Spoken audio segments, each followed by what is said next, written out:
છેલ્લા લગભગ અઠવાડિયાથી વધુ સમય થઈ ગયા છે. વરસાદ વરસી રહ્યા છે અને હાઈ ટાઈડના બી સમય છે. ઉપરવાસ જેટલા પલસાના બાજુ બી બારિશ થઈ રહી છે, જેના લીધે આ લિંબાયત વિસ્તારમાં અને આપણા સારોલી પોલીસ સ્ટેશનમાં આવનાર કુछ વિસ્તાર છે, સણિયા ગામ વગેરેમાં થોડા પાણી ભરાઈ ગયા છે. અને આ વિસ્તારમાં જોઈએ તો 250 જેટલા ઘરો એવું છે જો લિંબાયત વિસ્તારમાં જ્યાં પાણી થોડા વધુ છે. આ લોકોને અમે લોકો 60 જેટલા બહેનોને અને બાળકોને બહાર કાઢવામાં આવેલા છે કોર્પોરેશન અને પોલીસ તરફથી, અને આ લોકોને કોર્પોરેશનની સ્કૂલ અને કમ્યુનિટી હોલ વગેરે રાખવામાં આવેલા છે.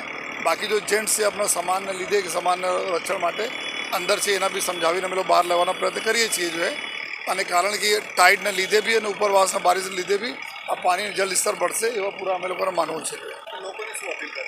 અમે અપીલ કરીએ છીએ કે ભલે જાન વધારે કિંમતી છે આ બધા જો જ્યારે પાણી નીચે આવશે અમે આ લોકોને અલાઉ કરીશ ત્યાં જવા માટે, પરંતુ અત્યારે પાણી વધુ છે. લગભગ 250 જેટલા ઘરો એવું છે કે જ્યાં પાણી વધવાની શક્યતા છે તો લોકોને અપીલ કરીએ છીએ કે બધા લોકો સહયોગ કરે કોર્પોરેશનને અને પોલીસના, અને બધા લોકો બહાર આવે, ભલે સલામતી જાળવે અને પછી જો સામાનોને બી સુરક્ષા થશે.